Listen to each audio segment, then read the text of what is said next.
Hello, my name is Mars, and welcome back to I Was a Teenage Exocolonist. I've been working really hard to get some friendships up. I feel like I've started neglecting Tang a little bit, but that's okay. I don't care that much about her anymore. I am still interested in helping her as much as I can, but the last task she gave me involved going out in expeditions.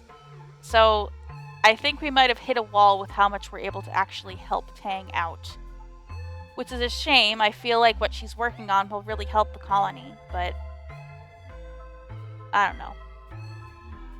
At this point, I'm concerned with getting my creativity up for Nami Nami and spending a lot of time in geoponics to increase my friendship with Cal. And hopefully give me a romance option with him, a flirt option. I've not gotten a single one of those. It's getting a little frustrating. When is that ever going to happen? Let's see.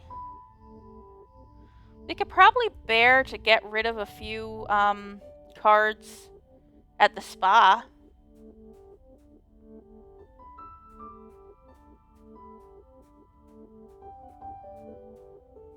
Hold on. I just want to double check. Does relaxing at geoponics give me friendship with Cal or no? The last time I checked, it seemed like it didn't. No. I might as well relax here then. I'll relax first. Oh! Cal's here. You and Cal walk through the park, a special place set aside for growing ornamental plants from Earth. It was grown from a precious seed bank, preserved for over 20 years aboard the Stratospheric before your mother started planting them here on Vertumna. Almost nothing here is grown for food, though many of them are technically edible. It's so green here, Cal says, stopping to smell a bush of fist-sized red flowers with velvety petals. Wow, they smell so sweet. It's so peaceful. Cal breathes deep, a funny smile on his face. It really is. This is one of my favorite places in the whole colony. You can really feel the love in every plant. Hey, we did get friendship with Cal from that. One pretty white flower in particular is flourishing here. The Astrantia, your mother's favorite.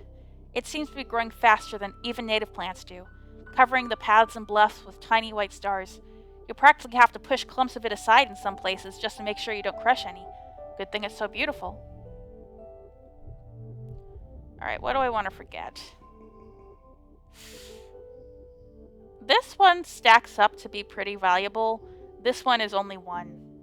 This was a good card when we were kids, and we have two of them, and I feel like either of them... Yeah. The suns rise again after glow, heralding a new year. It's your 16th birthday. You wake in your new quarters, blinking into the watery sunlight. Dust motes float through the air, and you take a moment to enjoy the perfection of your bed while you listen to the sounds of the colony waking up outside. So much has happened in 1 year. Just a few short months ago, you thought your life was over. Now it's better than ever. There's plenty of food, and the colony is safe. You even have your own bedroom. You are considering snoozing until your dad wakes up when your reverie is interrupted by a blinking holo message. It's a text from Tang. Joyous observance of the anniversary of your birth, it reads. Another one comes in. That means happy birthday, of course. And then, in case you didn't know. Wow, a whole 3 messages in a row from Tangent. That's pretty gushy for her. 'Cause she's still our best friend, all things considered. Your dad wakes up shortly after that, and you order up your traditional birthday breakfast feast. He gives you a big squeezy hug and tells you he's proud of you. Yay! Alright. Anyone want to talk to me? Any items want to be picked up by me?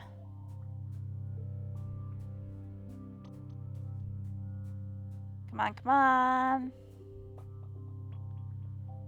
I think I'm gonna go to the spa and spend a little bit of my money to get rid of some cards.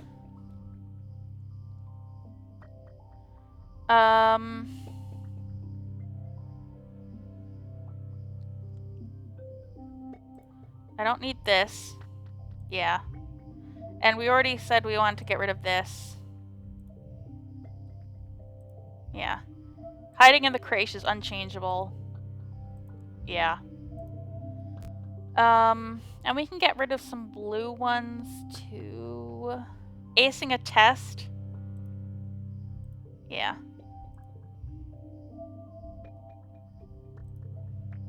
Yeah. I think the rest of these, even though they're only one, they give me pretty decent buffs, so I'll keep them around. All right. And then I think I'll tutor a little bit. Nougat has an exam coming up and has been doing terribly in math skills all year. If she doesn't pass this, she's going to flunk the whole class. You put 3 candies on the table, then move one to the side. You ask, if she has 3 soy sweets and she gives one away, what does that leave? Nougat grabs all 3 sweets and stuffs them in her mouth. None! She laughs with her mouth full. Ugh. She just doesn't have the patience for this boring rote memorization. She needs the right motivation to care about doing these assignments. But can you figure out how to make learning fun for this kid? Yes. I am up for the challenge. Alright. +1 skill on... Yeah, this social challenge win. Okay.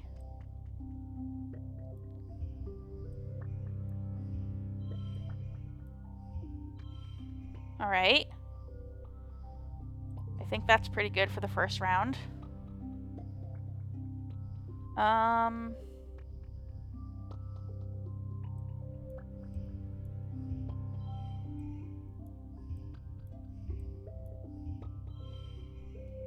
Okay. +3 bonus to straights. That's pretty good. Let's see, is there a better hand? I already have the best hand. Okay. Alright.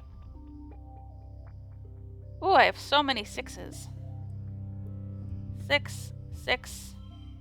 Actually, I'll put these here. 6, 6, 6, 6, 5.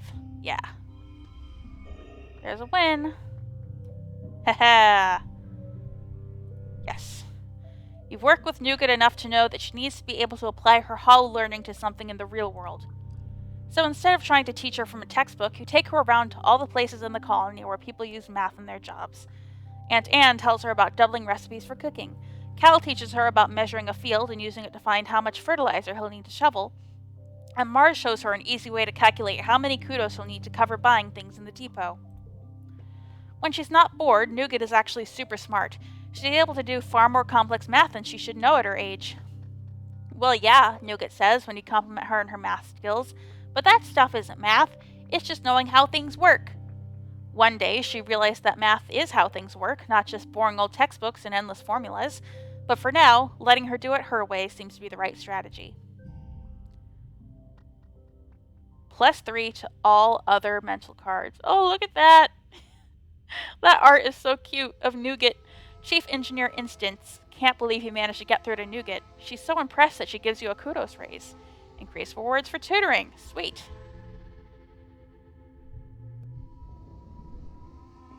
Yeah.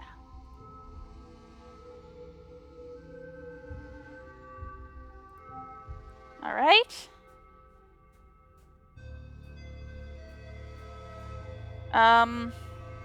I'm tempted to practice photophoner to get creativity up a little bit, but I want things to go well with Cal. Come on. Come on, Cal, notice me. The colony only has a handful of small multi-purpose bots. You're lucky to have a few that help water the plants. They're so cute.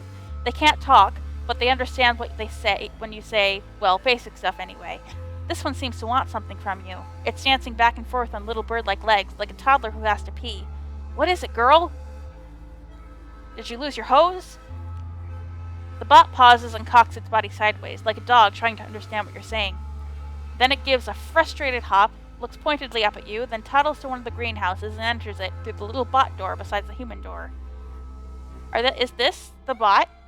Aw, follow it.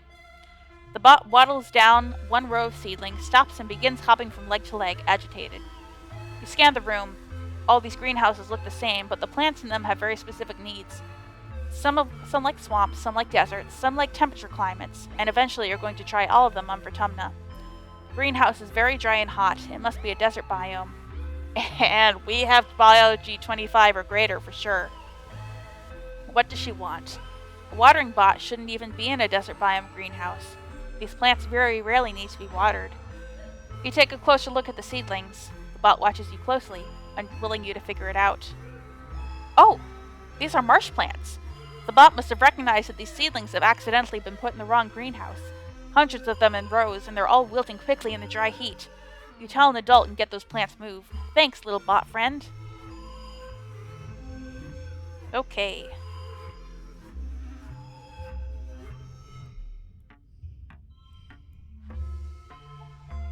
Okay. And this would probably be better, actually. Yeah. Aw, it wasn't the best score? Dang.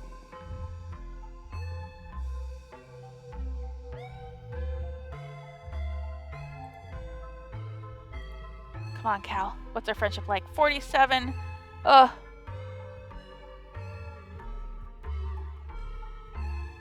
I need to give him something.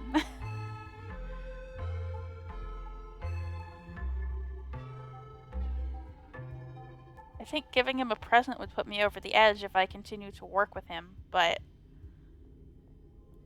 Another mushwood log. It's a pretty good item, don't get me wrong, but I feel like that's all I've been getting. And another mushwood log. Wow.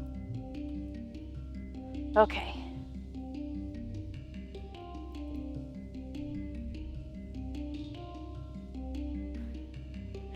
You spot Cal among the herd of float cow, gently pushing them around so he can milk the ones that seem to float lower than the others. Hey, Solana, he says, reaching under one cow and squeezing a stream of blue milk into his bucket. You ever had muju straight from the tap? It's something else, let me tell ya. I don't have anything for you, unfortunately.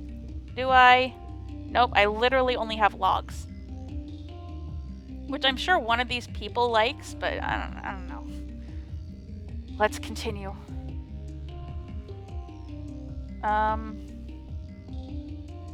Farm. You try not to think about how human waste is full of the tasty nutrients and bacteria plants need to grow, and how you never hear anyone worry about how much sewage this many people can generate. You especially try not to think about when you're up to your elbows in musty warm soil and you get an itch inside your nose. Just don't think about it. Oh ho ho. Yes. 6, 5, 4. Yes! +3 to all other blue cards. Woo! That's pretty dang good. I like that card a lot.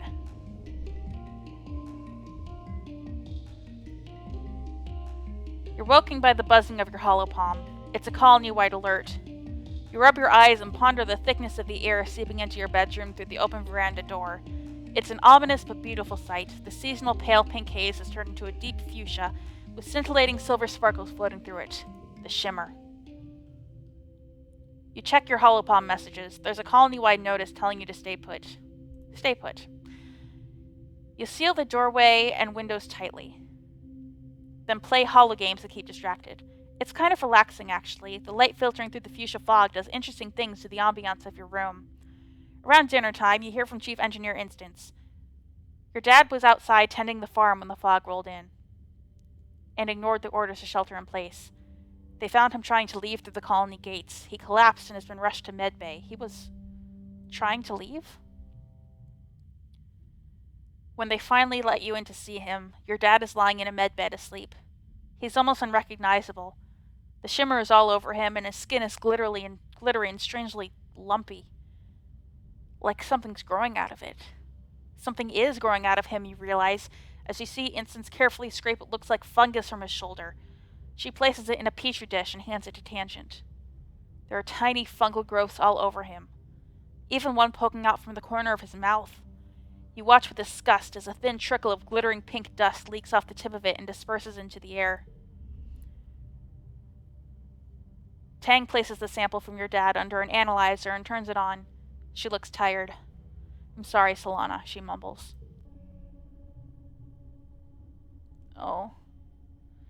You sit with him for a while until Dr. Instant sends you back to your quarters to rest. In the early hours of the morning, you hear that your dad has passed away. You spend most of the next month in your quarters. We're an orphan now. They hold a funeral for your father. You're becoming an old hand at these funerals. First Tammy, then her father, Uncle Tonin, and your own mother, and Calm, and everyone else who's died in an attack. It feels like your mother's funeral was only weeks ago. It's so colossally unfair. No one quite knows what to say to you, though they grieve along with you. It doesn't make it any easier. Aunt Anne and all the other adults of the colony will always be here for you, but you guess you're an orphan now. You miss your dad. You miss your mom, too. Mostly, you just sleep. One morning, Chief Engineer Instance asks you to visit her in the med bay. You go because you don't have the energy to say no. I have to tell you something delicate about your father's condition, Solana, she begins, folding her hands on her desk. I hope this information will give you some comfort. After your father's death, we continued to research the shimmer. She continues, her voice even and neutral. Being able to study the disease in its terminal phase and beyond was the missing piece. We now know how to prevent the shimmer from taking hold in human cells, she says, her faint smile not quite reaching her eyes. With cultures grown from your father's cell lineage, everyone in the colony can be inoculated against the shimmer. Thanks to your father, we have a cure. Sad. It's okay to feel that way, Instance tells you with uncharacteristic kindness that you find comforting. Grief is different for everyone. If you need more time off to rest, nobody will mind.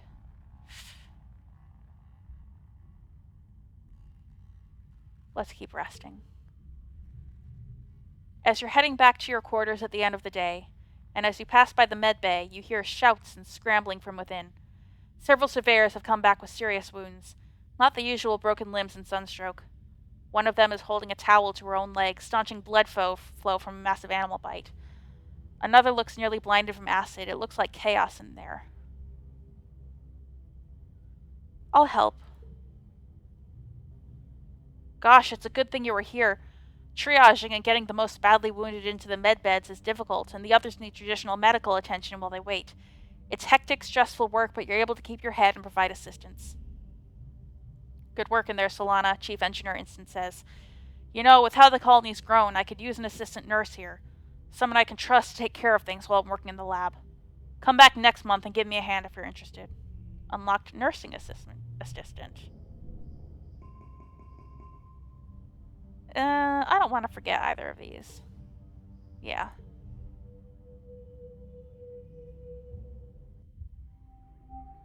God.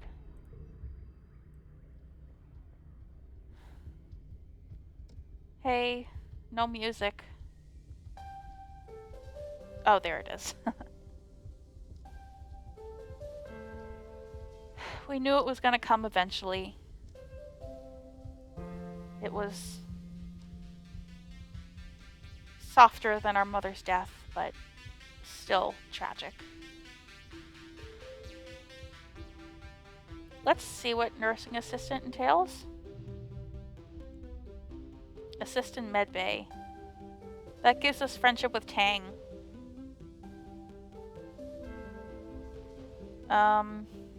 It gives us biology and empathy. We're already maxed on biology. We might want to keep working on our empathy and our friendship with Nami Nami.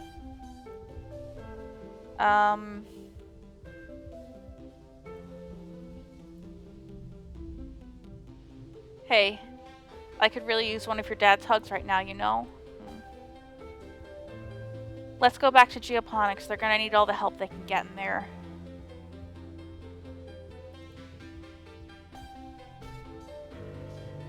Your father was beloved by everyone in geoponics for his kind, easygoing nature, He and your mom were like two perfect opposites that way. No one really knows what to say to you, but they all offer their condolences.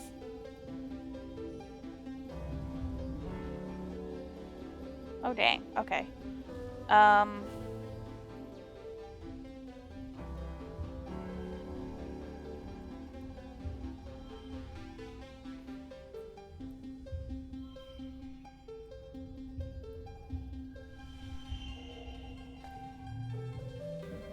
That kind of sucked.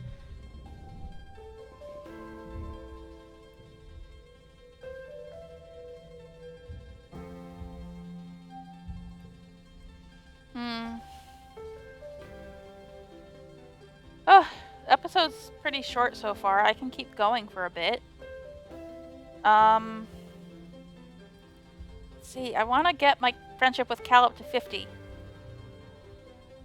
We can do that, can't we? If we keep working at the farm? Or maybe we could try xenobotany again? Game's moving pretty fast, I gotta say at this point.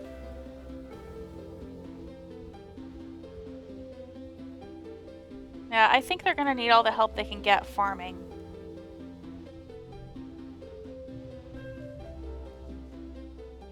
You visit your mom's little garden. There's a small shrine set up in memory of her and your father. Her favorite flower is his old boots. On Earth, they used to put whole bodies into boxes and bury them underground. The colonies always skipped the decomposition step, using a process to quickly render bodies into nutrient-rich mulch. Your mom and dad stipulated that their remains would be used here, added to the dirt they tended so lovingly in life. Sitting here, they feel like they could be just around the corner.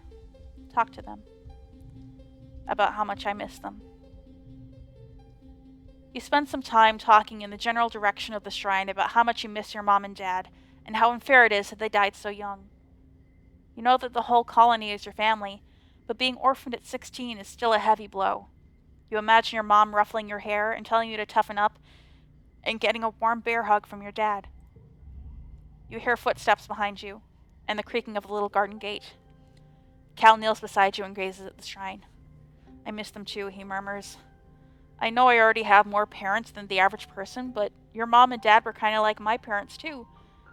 They taught me everything I know about agriculture and how to care for animals. He smiles sadly. I hope I can be half the farmer they were. Except his hug.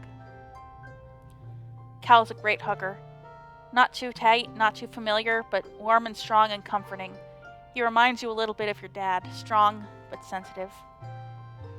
Thinking of your dad's hugs make you tear up a little, but Cal doesn't mind when you sniffle against his shoulder. Thanks, I needed that. You and Cal sit and contemplate your parents' memorial shrine for a while longer. Eventually, Cal has to get back to work. He lets you know it's okay to take the day off if you need to. Alright. We want to use this, yes. 8 and 8. And then 5 and 5. And we can do this to make it even higher. Yes!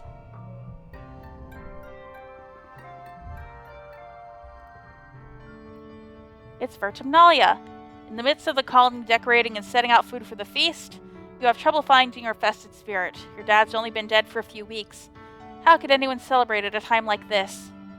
You gather in the colony square for the usual speeches. Lum takes the stage to fanfare and applause. Hello, people of Vertumna, he exclaims over the din. Happy Vertumnalia. He raises his hands to call for silence. Before we celebrate, I want to recognize those we lost this year. Head of Geoponics, Geranium, and Surveyor Imbroglio. The crowd goes silent for a minute. Your vision blurs with tears. How is this supposed to make you feel better that he's gone? This year has taught us that the aliens are more dangerous than we ever knew, Lum continues. It's not just the attacks during Glow. They're weaponizing the very air we breathe. But they won't win. Already, we've discovered how to beat them at their own game. With everyone inoculated against the Shimmer, we're one step closer to total dominion over this planet. After the council members each give their annual reports, everyone starts clearing the square to set up for the Vertumnalia Games. You Feel the pulse of a new hollow message on your palm and open it up to read. Happy Vertumnalia. There's a present for you on the table. XOXO, your secret admirer. You rush over to the feast table and spot a wrapped present in among the roasted vegetables. Wow, you have a secret admirer? You unwrap your present. It's a data band. You snap it on your wrist and boot it up on your holopalm. It's full of all your favorite songs, videos, shows, and games. A collection curated by someone who must really know you. Now you'll always have your media with you, even if the net goes down. Including all your favorite episodes of the rise and fall of Sanctuary Moon. Nice! You search the holopalm for any hint as to who could have made it, but you can't find anything. You'll have to ask around. But later, the games are about to begin. You assemble with the other kids for the annual games. Talent show trivia or bake off?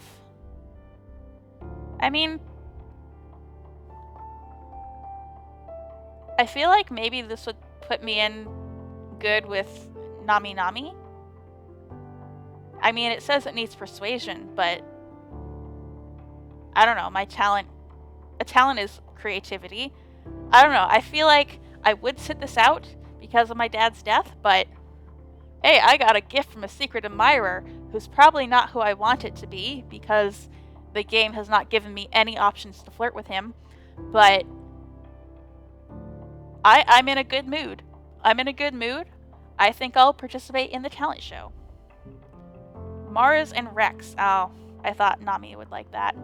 Mars and Rex report to the stage for the all-talent extravaganza. Rex has nano-printed a guitar and bows deeply to Mars before taking the stage. I dedicate my performance to your beauty, milady, he says, and Mars giggles. Rex plucks a simple but charming song about how the most important quality in a partner is confidence. Mars takes the stage after him and does... Well, you can't see very well from the wings of the stage, but it seems to be some kind of interpretive dance about freedom, autonomy, whatever it is. It has some of the adults wiping away tears. What do you do? I've been practicing the photophoner. Okay. +1 to social cards. This has +3 during challenges, yeah. Okay. Next round. Not as good.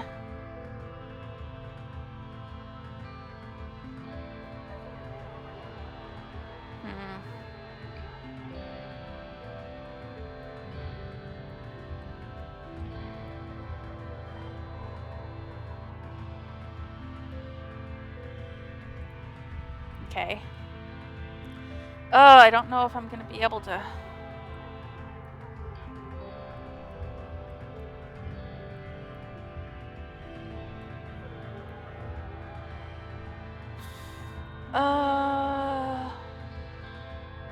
I have 4 of these. I already have the best score. Oof.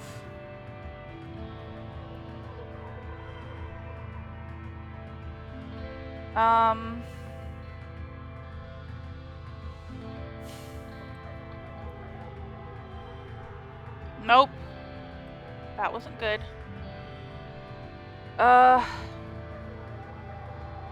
I guess I have no choice but to take a little stress.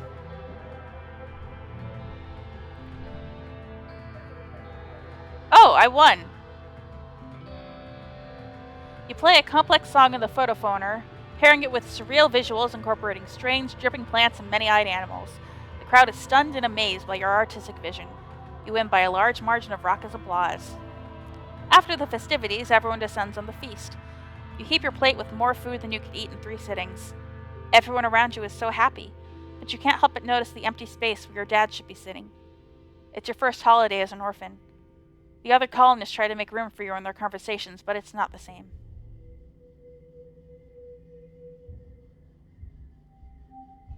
Okay. Hey, Cal wants to talk to us. You find Cal catching a break in the shade of one of the gardening sheds, a wide-brimmed hat pulled down low over his eyes. Hearing me of your approach, he lifts the brim and shoots you a smile. Hey, Solana, taking a break too? Someone gave you a data band. It might have been Cal. You can always ask again later if you haven't the guts.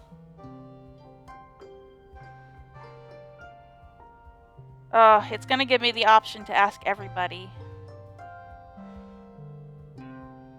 Is this how we choose who we want to romance? Well, I'll ask him. Hopefully it doesn't break our friendship.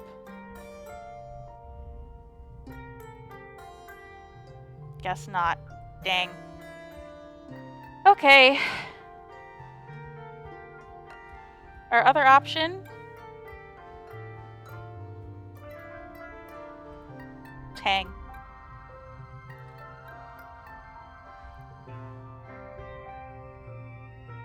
Tangent continues to scrutinize her work, though the tips of her ears go pink. Well, no, of course not, she says. I would never.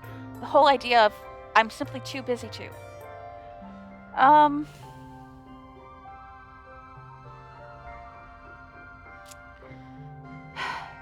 have a choice to make here. Because I really want to romance Cal, but it's not giving me any options to.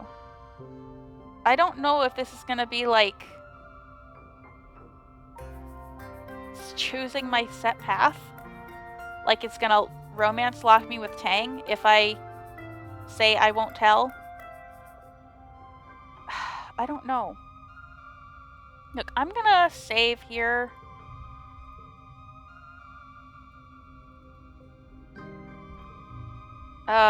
It's okay, I won't tell.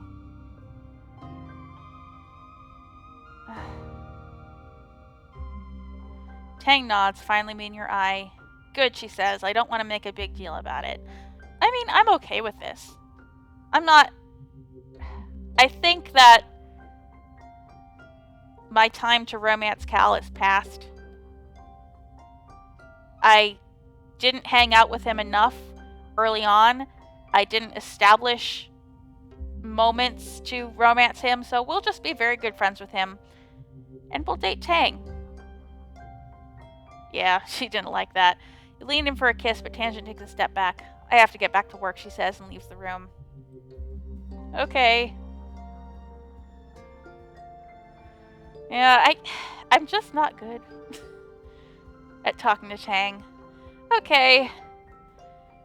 This episode's been kind of up and down, and I don't really know...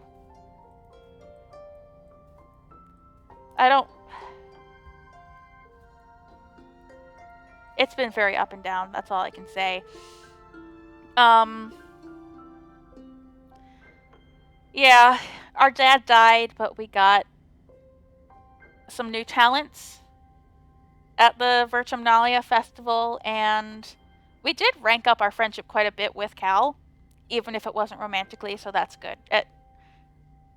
Being friends is also a good thing.